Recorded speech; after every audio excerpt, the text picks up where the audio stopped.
আসসালামু আলাইকুম বন্ধুরা, সবাইকে ওয়েলকাম জানাচ্ছি গার্ডেনিং উইথ সুমন ইউটিউব চ্যানেলের নতুন একটি ভিডিওতে। আশা করি সবাই ভালো আছেন এবং সুস্থ আছেন। বন্ধুরা, এখানে আপনারা গ্লাসের মধ্যে যে জিনিসটি দেখতে পাচ্ছেন এটি হলো গার্ডেন সয়েল বা আমার বাগানে যে মাটিগুলো ব্যবহার করা হয় সেই মাটিগুলো। গ্লাসের মধ্যে কেন নিয়েছি? মূলত আমি বিভিন্ন সময়ে আমার ভিডিওতে আপনাদের কিন্তু অনেক ইম্পর্ট্যান্ট একটা কথা বলি, তা হলো মাটির পিএইচের বিষয়ে। মাটির পিএইচ যদি অ্যাসিডিক থাকে বা অ্যালকালাইন থাকে তাহলে এক এক গাছ, মানে অ্যাসিডিক মানে হলো যদি অম্লীয় থাকে সেখানে অ্যাসিডের পরিমাণ বেশি থাকে, অ্যালকালাইন মানে হলো সেখানে ক্ষারের পরিমাণ বেশি থাকে, তাহলে কিন্তু এক এক গাছ এক একভাবে রিয়াকশন করে। সেই মাটি থেকে গাছগুলো ঠিকমতো খাবার, সার, নিউট্রিশন নিতে পারে না। আলাদা আলাদা গাছের জন্য মাটির পিএইচের ধরন এক এক রকম হয়। কথার কথা, টমেটো, মালবেরি এই ধরনের গাছগুলো অ্যাসিডিক বা মাটিতে অ্যাসিডের পরিমাণ বেশি রয়েছে এই রকম মাটি পছন্দ করে এবং সেখান থেকে ইজিলি খাবার নিতে পারে। আবার সিম, বরবটি বা ঢ্যাঁড়স এই ধরনের সবজি জাতীয় গাছে কিন্তু মাটিতে যদি অ্যাসিডের পরিমাণ বেশি থাকে গাছের গ্রোথ ভালো হয় না এবং মাটি থেকে ঠিকমতো খাবারগুলোও নিতে পারে না, তাদের জন্য একটু ক্ষারীয় মাটির প্রয়োজন হয়। এখন আমি তো বিভিন্ন সময় এই বিষয়ে বলি, এখন আপনারা বুঝবেন কিভাবে আসলে আপনার মাটিতে অ্যাসিডের পরিমাণ বেশি না ক্ষারের পরিমাণ বেশি এবং সেই অনুযায়ী কোন গাছটা এই মাটিতে লাগালে আপনি ভালো ফলাফল পাবেন। এটা বোঝার জন্য বিভিন্ন টুলস রয়েছে। সবচাইতে ভালো হলো আপনি যদি মাটি কালেক্ট করে সেটা ল্যাবে পাঠান, ল্যাব থেকে টেস্ট করে শুধু যে অম্লীয় ক্ষারীয় এই জিনিস না, আরও অনেক জিনিসই আপনি জানতে পারবেন, যেটা অনেক সময় সাপেক্ষ, এক্সপেন্সিভ এবং বাংলাদেশে অতটা অ্যাভেলেবল না। আরেকটা হলো কিছু হোম ইউজের জন্য টুলস পাওয়া যায় যেটা আপনার মাটির অম্লীয়তা বা ক্ষারীয়তা একটু পরিমাপ করে দেয়। সেটাও যে একদম পুরোপুরি অ্যাকুরেট এটাও বলা যায় না, বাট ওই যন্ত্রও যদি আপনার কাছে না থাকে সেই ক্ষেত্রে আপনারা খুব ইজিলি বাসায় আমাদের কিচেনে পাওয়া যায় এমন কিছু আইটেম দিয়ে মাটিতে ক্ষারের পরিমাণ বেশি না অ্যাসিডের পরিমাণ বেশি এইটা খুব ইজিলি বুঝতে পারেন।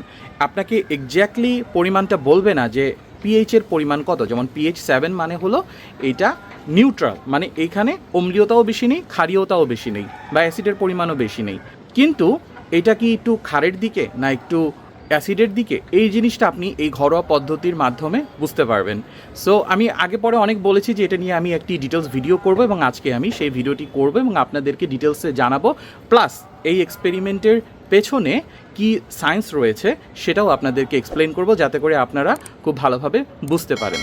সো চলুন কথা না বাড়িয়ে মূল ভিডিওতে চলে যাওয়া যাক। বন্ধুরা, সবার প্রথম স্টেপ হিসেবে আপনাদেরকে এরকম একটা গ্লাসের বা কাচের পাত্র নিতে হবে।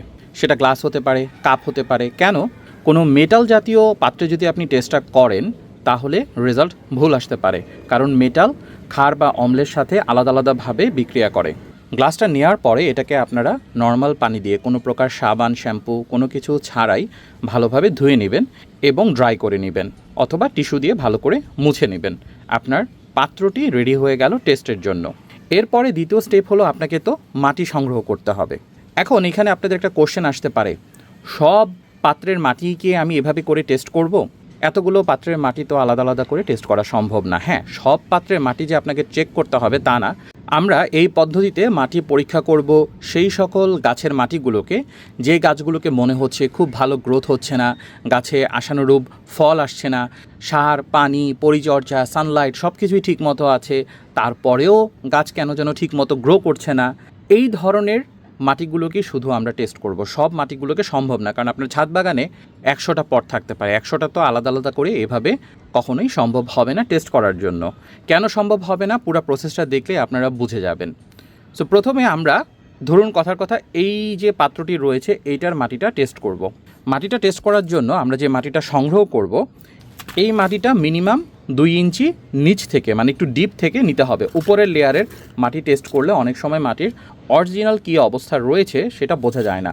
সো আমি এই জায়গা থেকে কিছুটা মাটি উপরের থেকে 2 ইঞ্চির মতন তুলে নিচ্ছি। তারপরে ভেতরের সাইডের যে মাটিটা রয়েছে এইখান থেকে অল্প কিছু মাটি আমি নেব। এটা করতে গিয়ে হয়তো বা আপনার গাছের শিকড় কিছুটা ক্ষতিগ্রস্ত হবে, বাট এতটুকু ক্ষতিগ্রস্ত হওয়াতে গাছের জন্য কোনো সমস্যা হবে না। সো মোটামুটি কতটুকু নেব, গ্লাসের যে হাফ অংশ রয়েছে বা তার থেকে একটু কমও যদি হয় আমাদের সমস্যা নেই, এক্সপেরিমেন্টের জন্য এনাফ হবে। সো আমাদের মাটি কালেক্ট করা হয়ে গেল। নেক্সট আমাদের কি উপকরণ লাগবে সেটা আমরা একটু দেখে নিই। এক্সপেরিমেন্ট করার জন্য আমরা যেই মাটি নিয়েছি আপনারা চেষ্টা করবেন প্রথম অবস্থাতেই মাটিটা একটু বেশি করে নেয়ার জন্য, কারণ ওই একই মাটির উপরে আমরা 2 ধরনের টেস্ট করব। আমার কাছে এই মুহূর্তে একটাই গ্লাস রয়েছে, তাই আমি অল্প করে মাটি নিয়েছি। এই এক্সপেরিমেন্টটা শেষ হয়ে গেলে, মানে প্রথম এক্সপেরিমেন্টটা শেষ হয়ে গেলে দ্বিতীয় এক্সপেরিমেন্টের জন্য আমি আবারও মাটি নেব। যদি 2টা গ্লাস নিয়ে আপনার এক্সপেরিমেন্টটা করতে পারেন সবচাইতে ভালো হয়। আলাদা আলাদা করে অর্ধেক পরিমাণের মাটি আপনারা 2টা আলাদা আলাদা গ্লাসে প্রথমে নিয়ে নেবেন। এবার আপনাদের যে বলছিলাম যে আমাদের ঘরের কিচেনে যে আইটেমগুলো থাকে এগুলো দিয়েই খুব সহজে আমরা পরীক্ষাটা করতে পারি। কি কি সেই আইটেম? প্রথম জিনিস হলো পানি। আমাদেরকে pH 7 বা এর আশেপাশে রয়েছে এই ধরনের পানি ব্যবহার করতে হবে। সবচাইতে ভালো হয় যদি আপনারা ব্যাটারিতে, যে পানির যে ব্যাটারি রয়েছে আইপিএসের ব্যাটারি অথবা সোলারের ব্যাটারি, সেইখানে যে পানি ব্যবহার করা হয় ওইটা নিতে পারলে। আমার এখানে যে পানিটি রয়েছে এটি হলো ব্যাটারিতে ইউজ করা পানি, কারণ এটি ডিস্টিল ওয়াটার এবং এটার পিএইচটা একদম নিউট্রাল থাকে, মানে 7 থাকে। এটা যদি আপনাদের কাছে না থাকে সেই ক্ষেত্রে আপনারা এইরকম একটা 1/2 লিটারের মিনারেল ওয়াটারের বোতল দোকান থেকে কিনে নিয়ে আসবেন। সেটারও পিএইচ মোটামুটি 7-এর কাছাকাছি থাকে, একটু সামান্য কম বেশি হতে পারে, বাট সেটা হলো দ্বিতীয় অপশন। অবশ্যই আপনারা ট্যাপের পানি, ফিল্টারের পানি এই ধরনের পানি সরাসরি ব্যবহার করবেন না, এতে করে রেজাল্ট ভুল আসতে পারে। কারণ ট্যাপের বা ফিল্টারের পানিতে অনেক মিনারেলস থাকতে পারে যেটা রেজাল্টটা উল্টাপাল্টা করে দেয়, প্লাস সেটার পিএইচ যে আপনার 7-এর আশেপাশেই রয়েছে এটাও না হতে পারে। দ্বিতীয় ইনগ্রিডিয়েন্ট হলো আমাদের মাটি ক্ষারীয় কিনা এইটা টেস্ট করার জন্য আমাদের হোয়াইট ভিনেগার বা সিরকা আমরা যেটাকে বলি এইটা ব্যবহার করতে হবে। এটা কম বেশি সব বাসাতেই থাকে। এবং তৃতীয় ইনগ্রিডিয়েন্ট হলো বেকিং সোডা। এটাও কম বেশি মোটামুটি সব বাসাতেই থাকে। বেকিংয়ের কিন্তু 2টা আইটেম রয়েছে, একটা হলো বেকিং সোডা আর একটা হলো বেকিং পাউডার। আপনারা অবশ্যই বেকিং সোডাটা ব্যবহার করবেন, বেকিং পাউডার না, 2টা কিন্তু আলাদা জিনিস। বেকিং সোডার বৈজ্ঞানিক নাম হলো সোডিয়াম বাইকার্বনেট। ফাইনালি আমাদের বাঁশ বা কাঠের তৈরি এরকম কাঠির প্রয়োজন পড়বে। আপনারা আইসক্রিমের কাঠিও ব্যবহার করতে পারেন, অথবা চিকেন বল নাগেটস খাওয়ার পরে যে কাঠিটা থাকে এটাকেও ব্যবহার করতে পারেন। কেন এইটা, কেন কোনো চামচ না? কারণ চামচ যেহেতু মেটালের, আমাদের এক্সপেরিমেন্টের সময় রেজাল্ট ভুল আসতে পারে মেটালের কোনো চামচ ব্যবহার করলে, তাই আমাদেরকে বাঁশ বা কাঠের কোনো কিছু ব্যবহার করতে হবে। এটা দিয়ে মূলত আমরা এই ইনগ্রিডিয়েন্টগুলোকে আমাদের মাটির সাথে মিক্স করব। সো চলুন এবার এক্সপেরিমেন্টটা শুরু করা যাক। প্রথমে আমাদের যে মাটি রয়েছে তার মধ্যে আমরা অল্প পরিমাণে এই পানিটা দিয়ে দিব। খুব বেশি পরিমাণে পানি দিব না, একটু যাতে পেস্টের মতন তৈরি হয় এরকমভাবেই পানিটা দেব। এই যে দেখুন আমি অল্প পরিমাণে পানি দিয়েছি এবং পরবর্তীতে আমাদের যে বাঁশের বা কাঠের নাড়ুনি রয়েছে তা দিয়ে এটাকে খুব ভালোভাবে মিক্স করে নিব। মিনিমাম 1 মিনিট আপনারা চেষ্টা করবেন এটাকে সুন্দর করে মিক্স করে নেওয়ার জন্য। খুব বেশি পানি দেওয়ার দরকার নেই। পানি দিলে যে আপনার এক্সপেরিমেন্ট হবে না বিষয়টা এরকম না, কিন্তু যদি আপনারা ব্যাটারির পানি ব্যবহার করেন তাহলে পানিগুলো শুধু শুধু ওয়েস্টেজ হবে।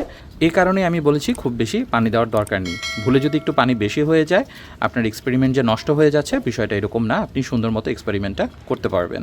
আমাদের মাটির সাথে পানিটা মিক্স করা হয়ে গেছে এবং মিক্স করার সময়ে আপনারা হয়তো দেখতে পারবেন যে এরকম কিছু ফ্যানার মতন তৈরি হচ্ছে। ঠিক আছে, এটা কোনো সমস্যা নেই। মাটিতে অর্গানিক সারের পরিমাণ বা কোনো কেমিক্যাল সার যদি রিসেন্টলি দিয়ে থাকেন এরকম একটা ফ্যানার মতন তৈরি হতে পারে।